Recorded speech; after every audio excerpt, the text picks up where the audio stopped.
88.5 FM y en este momento vamos a compartir una entrevista muy agradable con el abogado Harold Modesto, quien forma parte del equipo de la Defensoría del Pueblo, de la reciente Defensoría del Pueblo a cargo de don Pablo Ulloa. Buenas tardes, Harold. Buenas tardes, Olga. Buenas tardes, mi querido Valentín. Israel, que está por allá en Zoom. Al querido Isael y, por supuesto, a don Miguel Guerrero, que nos abandonó el día de hoy. No, dijo, no voy a bajar del vehículo hasta que culmine la participación de Harold Modesto en el rumbo de la tarde. Tú sabes que don Miguel es uno de tus grandes admiradores. Yo también, lo propio, creo que hablo por todo el equipo, incluyendo, bueno, Olga quiere hablar por ella. Tú puedes hablar por ti misma. Sí, yo también soy admirante. Pero cuando Olga dice la gratísima presencia, es porque realmente es agradable tener un joven tan brillante, verdaderamente brillante, bien aposentado, bien preparado, bien formado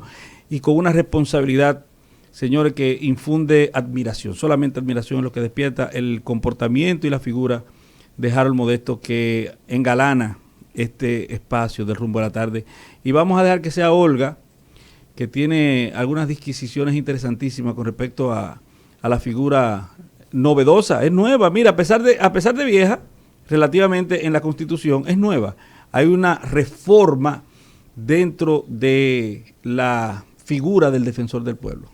Bueno, ustedes saben que cuando don Pablo Ulloa estaba en medio de la conquista o del deseo de conquista de lo que es hoy la Defensoría del Pueblo, pues tuvimos la oportunidad de entrevistarlo y nos pareció que dentro de todo lo que expresaba, pues precisamente su propuesta era bastante interesante y creo que eso también lo demuestra con el equipo de personas que se está agenciando. Sí, se está acompañando. Sí. Amén de que mi opinión sobre el concepto de Defensoría del Pueblo, yo entiendo que está en pañales en República Dominicana, esa es mi opinión personal. Considero que hay gente con muy buenas intenciones y capacidades allá para hacer un cambio. Harold, ¿en qué ha estado trabajando la Defensoría del Pueblo? ¿Cuáles han sido los temas en los que se ha enfocado a su llegada a ese puesto? Muy bien, gracias. El Defensor del Pueblo tiene apenas esta nueva gestión unos 2 meses y un poquito más. Y durante estos 2 meses se ha estado tratando de trasladar la visión que formó parte de la propuesta del doctor Pablo Ulloa a la institución. Y eso ha implicado una serie de pasos organizacionales, en términos sustantivos, que han implicado la reformulación de la estructura del Defensor del Pueblo. ¿Qué resultó de eso? La primera resolución del doctor Ulloa, en su condición de defensor, abarcó crear la Secretaría General como órgano sustantivo de tutela de derechos, que es la que me honra dirigir, y está la Oficina de Oportunidades, que abarca todo el ámbito educativo del Defensor del Pueblo con múltiples órganos que se agencian una labor muy ardua de comunicar en qué consisten y para qué sirven los derechos fundamentales. Entonces, en esos 2 ámbitos se concentra el gran trabajo del Defensor del Pueblo. La Secretaría, por ejemplo, debutó con 4 departamentos. El Departamento de Atención al Ciudadano, el Departamento de Investigación de Casos de Violaciones de Derechos Humanos, el Departamento de Notificaciones, que representa todo el flujo de información hacia la administración o cualquier órgano que pueda afectar derechos fundamentales, y finalmente el litigio estratégico. Y ahí está la visión a grandes rasgos de la primera parte en la que está el Defensor del Pueblo. Pues yo puedo decir, y me excusas a lo que te interrumpa para que continúe solamente, asústense, precarizadores de derechos, asústense, cojan miedo, que les viene su vaina. Vamos a tratar de que no se den, para que no se inauguren de la forma en que se han de inaugurar. Pues miren, cojan miedo, asústense. Me decía Harold que ustedes están en qué. Estamos en esa parte organizacional, pero detrás de ese trabajo, que gracias a la sociedad dominicana que lo ha acogido con muy buen ánimo y que evidentemente ha estado respaldando el trabajo del Defensor del Pueblo, nosotros hemos podido llegar más a las personas que necesitan que sus derechos se tutelen. Y eso se refleja en los datos estadísticos básicos, para que tengan una idea. En este año nosotros hemos recibido 533 reclamaciones en todo el año.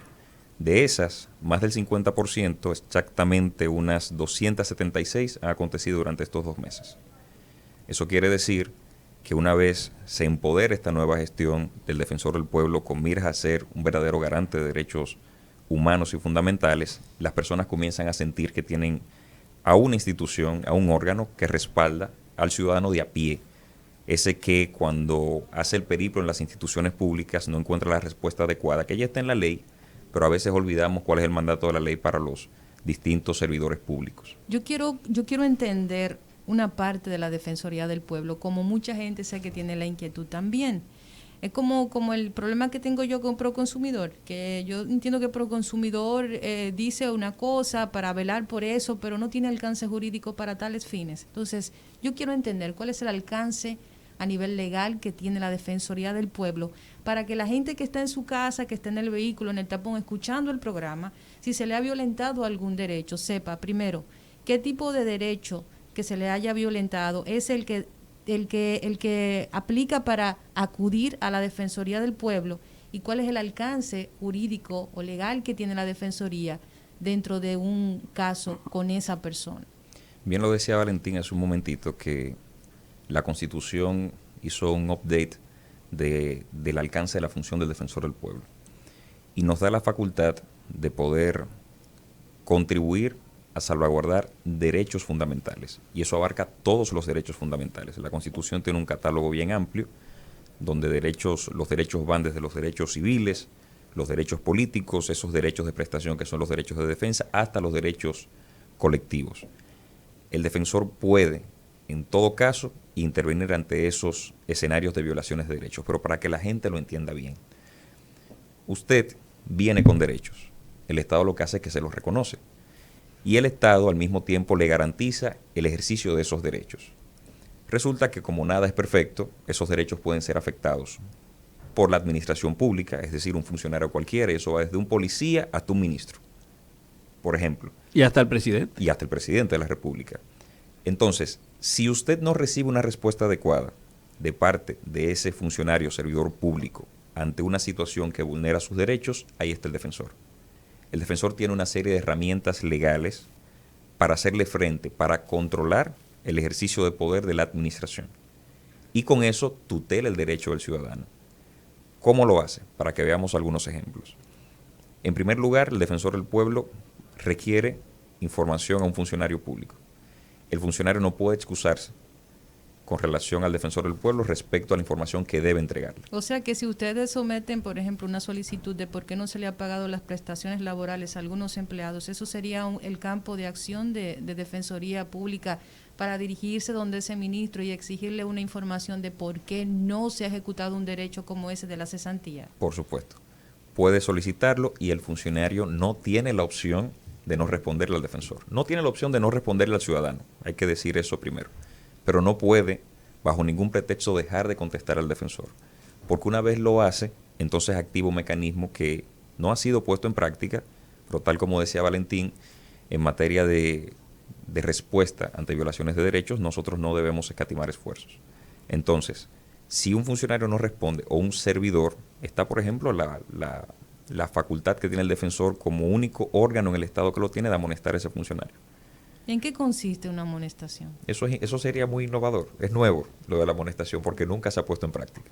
La amonestación consiste en revelar públicamente que hay una conducta desviada, desproporcional, no adecuada del funcionario frente al ciudadano al que sirve. Y eso debe servir para que en una sociedad democrática nosotros comenzamos a entender qué es servir desde el espacio público. Pero eso suena muy bonito, Harold, en Suena teoría, bonito. Pero en práctica, por ejemplo, tú sabes, yo aquí de necia, Claro, bueno, sería el inicio. neciando yo. Esa amonestación sería el inicio de corroborar que efectivamente ese funcionario o ese servidor público ha decidido obstaculizar el trabajo del defensor.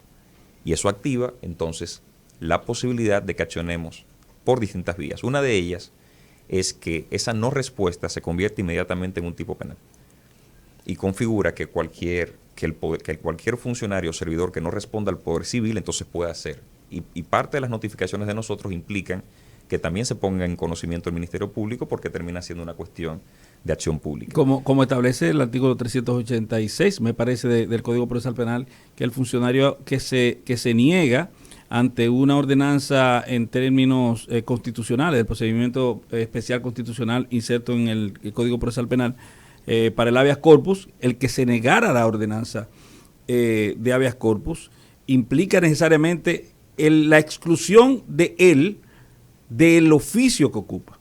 Que eso sería interesante. Pero yo quería preguntarte algo, Harold, porque Olga hacía una introducción con respecto al ciudadano que se encuentra en su carro, en su casa, escuchando el programa, que le ha sido conculcado o afectado una garantía de derecho establecida en su favor.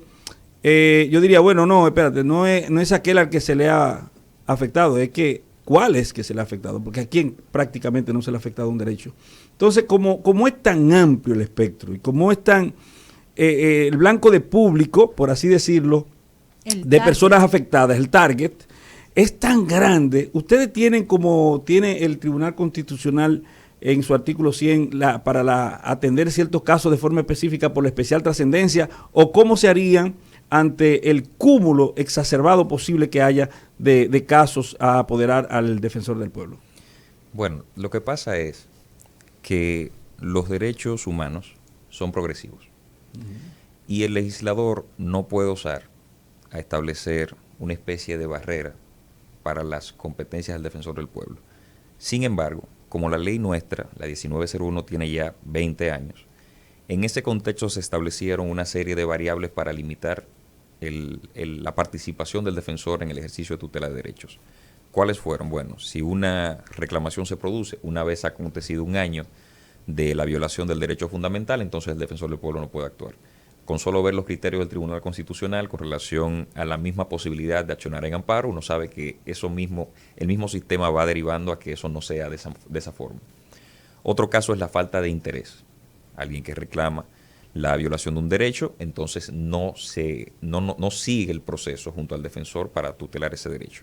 El otro es la mala fe, que se denuncia ante el defensor del pueblo que algo es, de alguna forma, lesivo a derechos, pero se haga con una intención dolosa. Y por último, y en esto yo evidentemente estoy en desacuerdo, porque la ley no me deja claro qué quiere decir eso, que haya una sanción prevista en la ley.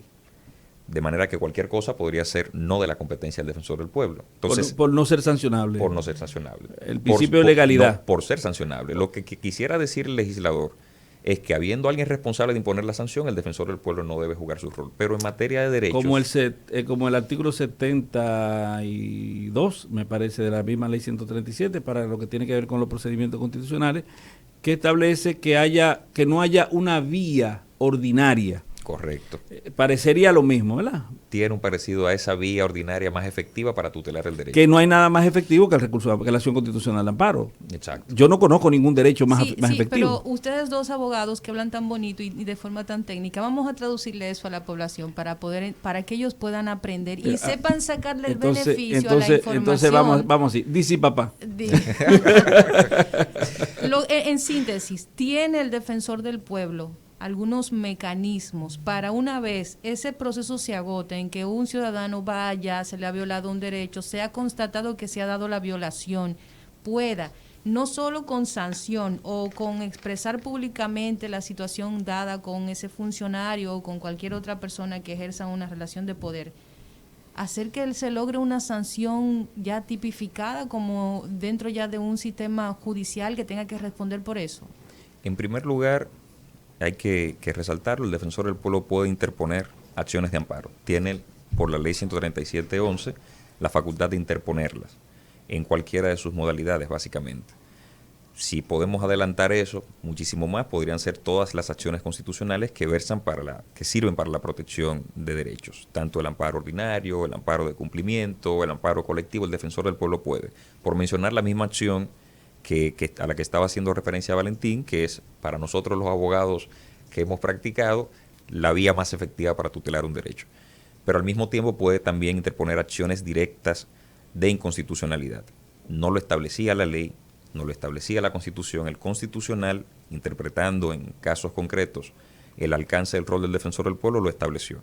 Entonces también tiene el defensor del pueblo la facultad de interponer estas acciones, por pensar en lo que el ordenamiento jurídico en estos momentos nos presenta para esos fines. Harold, Luis Peña, el albañil que perdió 12 años de su vida. El desaparecido. Supuestamente ya se comunicaron con él y parece que está en su pueblo y está bien. Es la última información que se tiene. Este señor estuvo 12 años de su vida preso sin ninguna razón. En otros países es bien conocido el procedimiento de indemnización económica por parte del Estado en relación a la violación de un derecho tan básico como la libertad y tan importante como la libertad. En el caso en República Dominicana, yo entiendo, es una decisión, un pensamiento muy personal, que es un tema grave el caso de él, y sé que hay otros, yo estoy consciente de que hay otros. Sin embargo, este que saltó a la luz, ¿podría el señor Luis Peña, a través de la Defensoría Pública, entrar en un proceso para demandar al Estado por la violación de derechos de su libertad? El primer punto con el caso de Luis Peña es que como no hubo un proceso judicial, entonces no se dio la oportunidad de que por prisión errónea o irregular se pudiera lograr la indemnización, como consta en múltiples decisiones de los tribunales dominicanos. O sea, aquí sí también se logran esas consecuencias y el Estado termina condenado por esas circunstancias. Está de hecho legalizado, el artículo 256 y siguiente, 58 específicamente. Sí, claro, hay precedentes. Sí, claro, donde evidentemente se comienza a trabajar quizás los primeros pasos en materia de responsabilidad patrimonial del Estado dominicano.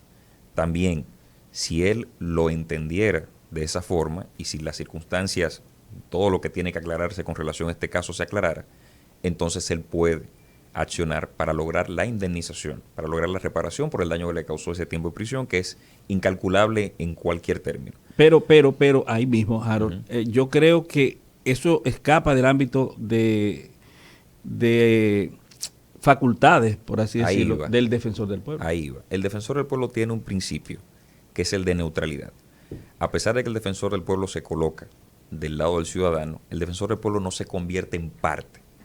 Entonces, concretamente en este caso, con los mecanismos que existen y con la habilitación normativa que hay para que el defensor del pueblo actúe, lo correcto es que el ciudadano ponga en marcha las herramientas que tiene disponibles para poder reclamar al Estado por lo que le afectó, por los derechos que se vieron afectados. Pero eso es casi un no conseguir absolutamente nada. No.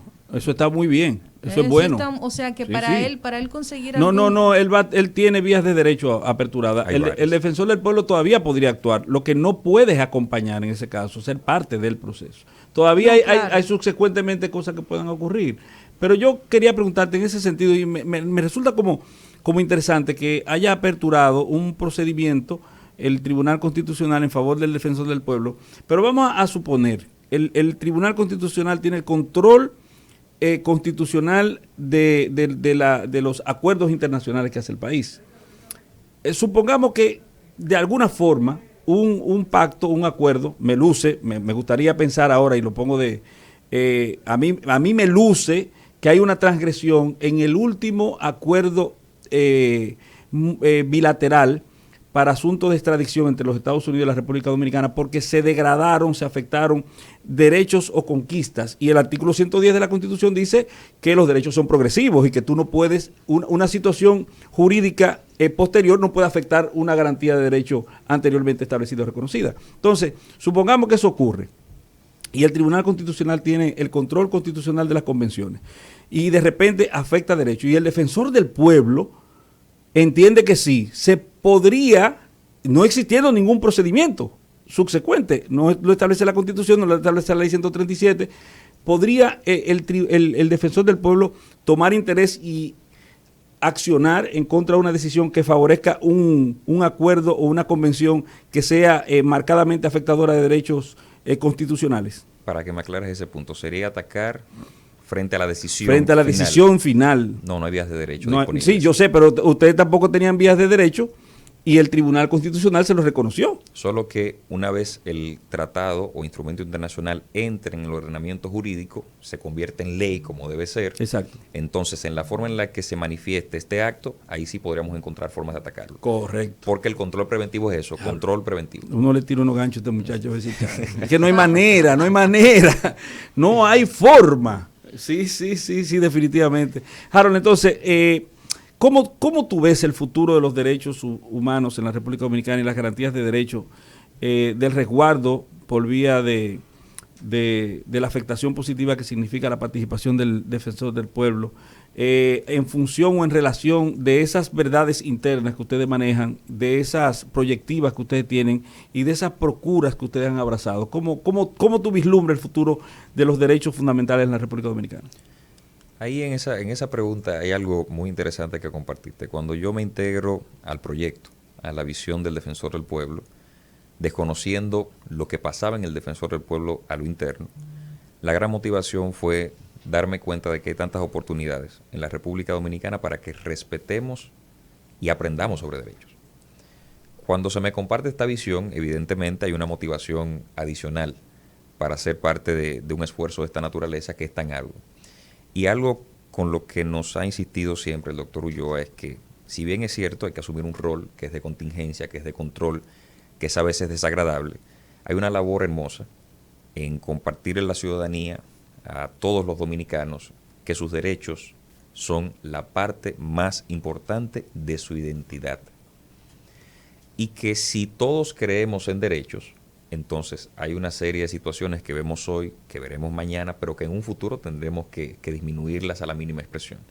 Entonces este esfuerzo es un esfuerzo que tiene la pasión, la entrega de que la República Dominicana en los próximos años tenga, por los impulsos y contraimpulsos que se originen desde el defensor, la oportunidad de suprimir situaciones que deben ser el pasado en materia de violaciones de derechos. Dentro de esas, el caso del señor Luis Peña Valdés. Hay situaciones que deben ser ya parte del pasado y el defensor del pueblo tiene que afianzar esas conquistas y defenderlas permanentemente para que no volvamos atrás. La República Dominicana en materia de derechos tiene que ser una nueva República Dominicana, con el paso del tiempo y con la voluntad de muchísimos hombres y mujeres que creen en eso. Harold, tengo una inquietud y te voy a tirar una pregunta a buscapié, Harold. Porque aquí existe Indotel, Proconsumidor, que también están relacionados con aspectos diferentes, pero en términos de derecho también se vinculan con sus áreas. En el tema, por ejemplo, me surgió la inquietud de las telefónicas que tienen diferentes problemas. Y de pronto una persona que tiene un servicio contratado y se le va el servicio de internet por un día y luego la empresa pide excusas a través de sus redes. Yo he visto que en muchos países, Europa, Estados Unidos, lo que se estila es que esa persona debe ser resarcida por la falta del servicio. En esos casos, la Defensoría tiene que ver, una persona puede acercarse y a través de la Defensoría canalizar a otro estamento para que le ayuden a conseguir ser resarcidos en torno a ese tipo de casos. Proconsumidor es una institución que tiene una gran responsabilidad frente a todos los prestadores de servicios. Y me parece que la ley de Proconsumidor es bastante amplia y ambiciosa. Y básicamente todo lo que tiene que ver con derecho del consumidor cabe perfectamente ahí. ¿Qué hace el Defensor del Pueblo? El Defensor del Pueblo no solo atiende al ciudadano que se queja por esa falta en la prestación del servicio. Le interesa saber qué está pasando con eso, pero Proconsumidor tiene un mandato expreso. Ahora el Defensor del Pueblo le da seguimiento a Proconsumidor. Okay. Y el Defensor del Pueblo entonces coadyuva a que Proconsumidor, en el marco de sus funciones, dé respuestas a esos ciudadanos. Y podemos hacer ese mismo ejemplo para cualquier otra entidad. Interesante información. Eso es quién custodia, qué custodia. Sí. Pero vamos a rebobinar un poco, Harold, y volver a la primera pregunta que se hiciera. ¿Cuál es tu función dentro del Defensor del Pueblo? ¿Y qué le significa eso en términos operativos o prácticos a la Defensoría del Pueblo, esta nueva cartera a lo interno de esa institución? Yo soy el secretario general, pero yo soy un secretario general sui generis, soy un secretario general diferente a todas las demás secretarías generales. ¿Tú no eres un actor de campo? No, tranquilo. No podríamos entrevistar. Diferente a todas. Era bueno. Era difícil de entrevistar. Muy bueno. Diferente a las secretarías generales de los demás órganos constitucionales, porque yo sí tengo que tomar partida.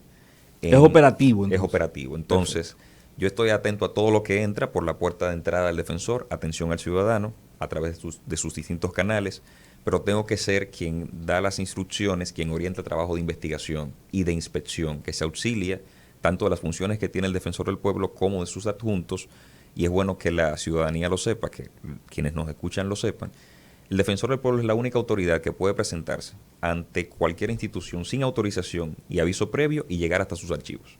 La única. Qué lindo. Solo Está tiene, genial. solo Qué lindo. tiene, claro, eso suena muy bien. En teoría. Pero eso evidentemente es Pero comenzar a cambiar muchas vamos a cosas. tener que ponerle a ustedes su propia policía No. Antes Para para la las propuesta. ejecuciones. Claro, se nos terminó el tiempo, pero en 30 segundos, ¿dónde se puede dirigir la gente con alguna de sus inquietudes? ¿Cómo se puede comunicar? Las redes sociales, si tienen página web, las oficinas, para que la gente pueda acudir y gozar de estas facilidades de la Defensoría del Pueblo. Claro que sí, el defensor del pueblo, así mismo como defensor del pueblo, está disponible en todas las redes sociales, en todos los canales de las redes sociales. Y nosotros estamos muy cerca de aquí, que está en la Plaza Merengue, que es en la avenida 27 de febrero, casi esquina Tiradentes, y ahí nos van a encontrar. Esa es la casa del pueblo dominicano. Bailando merengue ahí. Todo Mira, el que, no estamos bailando, pero todo el que tenga un derecho afectado puede ir al defensor No. del pueblo. señores, Olga, tú me excusas, la gente, Sí, mira sí, cómo sí. está Juan TH allí, Sí, sí. la gente de los poderosos. Pero quiero decirle al despedir a Harold Modesto que primero es muy grato, ya lo dijimos en el introito de tu participación, y a decirle a la República Dominicana que anoten este nombre, señores, estamos frente a uno de los mejores productos, de los mejores ciudadanos, de los mejores seres humanos que compueblan la nacionalidad dominicana, que comportan, que cargan la nacionalidad dominicana en Harold Modesto, que es un orgullo de la juventud dominicana y del pueblo dominicano. Muchas gracias, Harold, por estar con Gracias, nosotros. Carol. Y a Gracias a ustedes, no se muevan de rumba porque ya viene la segunda parte del Rumbo de la Tarde con los poderosos.